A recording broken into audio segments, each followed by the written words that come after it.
I personally am betting my entire retirement, the money that I'm going to use after I'm completely done working, on a simple yet effective dividend growth ETF, and this is due to a few very specific reasons. So if you want to see why I personally am betting my retirement on the Schwab US Dividend Equity ETF, make sure to stick around, drop a like down below, and let's get right into it. Real quick, for those that haven't already, make sure to go to the first link in my description and grab my new dividend investing ebook, where I share exactly how I went from $0 invested to now earning over $6,000 on a monthly basis and over $1 million invested in the market. Along with the ebook, you're also going to receive my custom dividend tracker, where you can track your dividend progress on an ongoing basis and reach your dividend investing goals. So make sure to grab yourself a copy of my dividend investing ebook and the new dividend tracker today. It's the first link in my description. Now, first things first, just to lay down some groundwork and give some context of my personal investment strategy and where I'm at currently. Right here in this dividend tracker, this is more or less every single stock and ETF that I'm holding as of filming this video. And I do have a pretty diversified portfolio with different stocks or ETFs that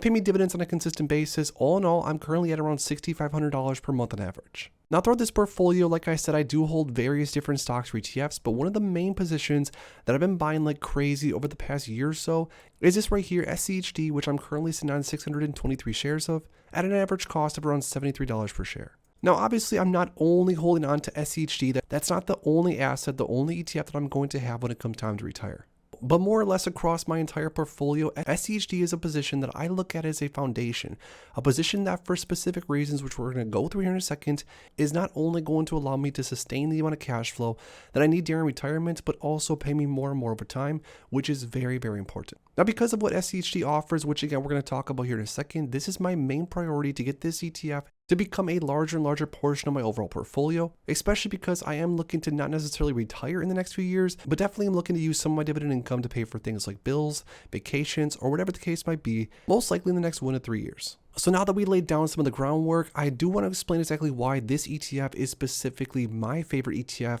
as far as dividend growth investing goes, and why I personally am using this as my investment vehicle to propel me into retirement and beyond. Now, I'm not going to break down SCHD exactly how this ETF works and all that sort, because I've talked about this so many times on my channel before, and definitely check out some of those videos in the past where we talk about SCHD, because I have broken down this ETF in quite some detail. But all in all, to make a long story short, the reason I'm choosing SCHD to be my main investment vehicle long-term in the future is because of the index this ETF tracks, and this ETF's performance over time has been pretty spectacular. Not to mention the ETF is super cheap to hold on to, which is going to definitely be important as I stack up hopefully hundreds and hundreds more shares in the future. But also along with that, a very important aspect, especially for my specific strategy when it comes to investing and when it comes to retirement.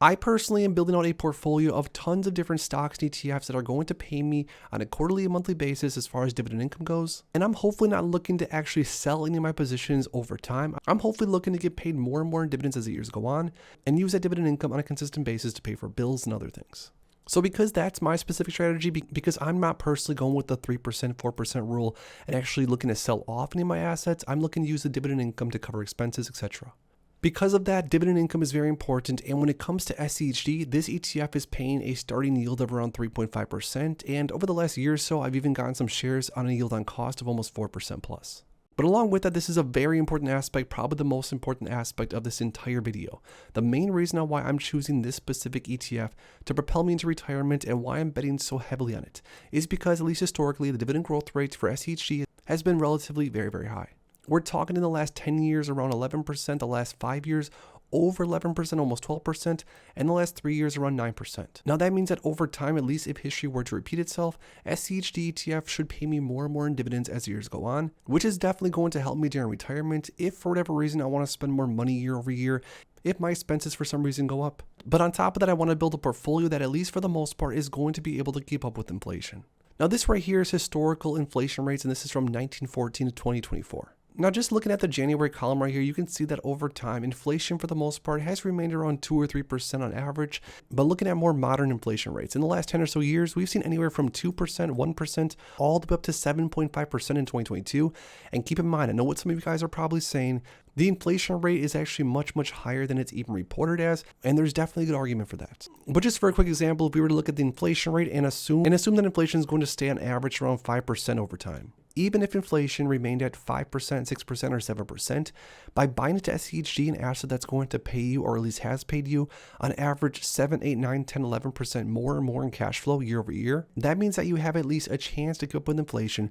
and allow your assets to propel you long into the future. Now, of course, dividend growth rate and an ETF or stock that pays you more and more over time doesn't necessarily mean it's the best investment across the entire market. I mean, there's plenty of stocks and ETFs that have outperformed SCHD over time, but if you're an investor like myself that's looking to build out a portfolio full of different stocks and ETFs that pay you dividends over time, and if you are specifically looking to build a portfolio like I have, to try to get it to the point to where your total monthly dividends on a consistent basis are going to outperform the amount of expenses you have on a monthly basis, meaning that not only are you financially free at that point, but also, like I said, technically you can retire at any time. If that specifically is what you're solving for, I think it's definitely very, very important to find different stocks or ETFs that not only pay a decent dividend yield, of course, but also pay more and more in dividends over time. Now, for these reasons exactly, and because I'm looking to build a massive foundation for my overall portfolio. And yes, I wish I would have started this a long time ago. I started buying SCHD consistently in the last year or two. Of course, I wish I would have started buying it around 5 or 6, 7 years ago when I first started investing, but you can't go back in time, and it's really never too late to start building out a high quality position in your portfolio, especially if you're relatively young. So for these reasons, I'm going to continue to build out my Schwab US Dividend Equity ETF position throughout this year. I'm currently at around 620 shares or so, and I'm going to keep building onto this until I hopefully get to 1,000 shares plus.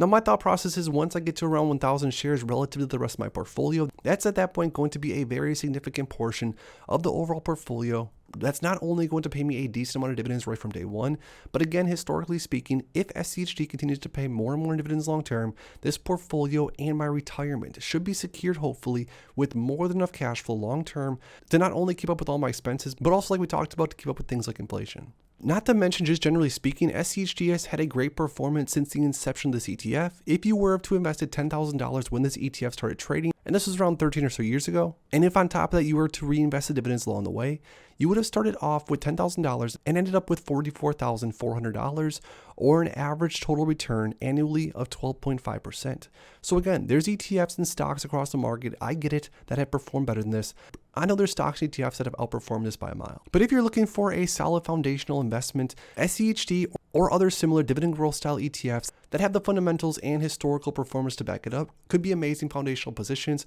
for your retirement long into the future. So now that I more or less explained every single reason why I personally am using this ETF for my retirement and why I'm betting big on it, hoping that this ETF is going to not only pay me dividends for a while, but keep paying me more and more dividends year after year after year. I lastly now want to hear from you guys down below. If you personally are building out a position for your long-term portfolio that you're going to use during retirement, whether you're using stocks or ETFs to maybe sell in the future, or if you're doing what I'm doing, using stocks and ETFs to pay you cash flow long-term, which are some of the top names that you're using as of right now? Drop the ticker symbols in the comments down below. If you enjoyed this video, make sure to please drop a like on it and subscribe for more future content like this. Thanks as always for stopping by, and if you are interested in investing, make sure to check out these recent videos I posted right here.